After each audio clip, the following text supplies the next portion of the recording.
My husband won the 30 million lottery and wanted a divorce. That night, I packed my bags and returned to my hometown. 2 weeks later, the heat wave struck, and chaos ensued everywhere. I relaxed in my well-stocked rural villa, enjoying an ice cream bar. Meanwhile, my husband, with our son and his childhood sweetheart, was reduced to begging in the neighborhood, savoring the last drop of water they could find, reassuring himself, "I have money, money can buy anything." I remembered how in my previous life, they locked me in the basement, where I died from dehydration. Money? First, try buying your own life. 1. After dying from dehydration during the heat wave, I returned to the day my husband asked for a divorce. "Chloe is pregnant. I'm warning you, stop clinging." Ethan shouted at me, his spit flying. His childhood sweetheart, Chloe, hid behind him, offering candies to my son. As I felt the cool air from the air conditioning, the suffocating sensation of being burned alive during the heat wave dissipated. I took deep breaths of fresh air. Looking at Ethan's menacing face, I suppressed my growing hatred and agreed to the divorce without hesitation. He was taken aback, not expecting me to relent so easily, and looked at me suspiciously. "Really? You're not planning anything, are you?" I glanced at the calendar on my phone, only 7 days until the heat apocalypse. Time was short. "We either go to City Hall now, or I walk away." "Your choice, Ethan."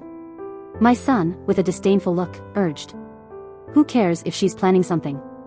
This old woman isn't fit to be my mom. You need to divorce her so I can recognize Chloe as my mom." Chloe gave Ethan a shy, coy look. Ethan shivered and eagerly drove us to City Hall. On the way, Ethan was grinning foolishly, while my son didn't even glance at me, nestled in Chloe's arms, full of attachment. I fought the urge to drive the car off the overpass with the 3 of them inside. In the last life, when the heat wave hit, Ethan and Chloe locked me in the basement, leaving me to suffer and die from the heat. This time, I swore they would pay for their blood debts. 2. When dividing the assets, I only took my savings card, which had 400,000 yuan. Ethan couldn't help but boast, "Look how good I am to you. You freeloaded for so many years, and I never asked for rent." Internally, I was full of scorn, controlling the urge to slap him. "Since you were so sensible and agreed to divorce, I'll give you an extra 100,000, so you don't end up scavenging on the streets." I gladly accepted the 100,000 yuan Ethan transferred. You can have issues with fools, but never with money.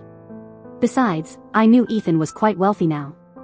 3 days ago, he won a 30 million lottery prize.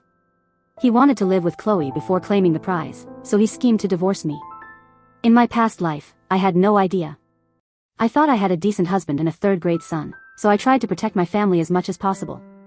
Until I saw Chloe posting intimate photos with Ethan on my Snapchat feed, with the caption, "After years apart, after life's twists and turns, it's still you." Ethan's smiling face in the photo was a stark contrast to his usual impatient demeanor. I thought of how the whole family treated me after Chloe returned. Ethan mocked me for always asking for money and having no self-respect.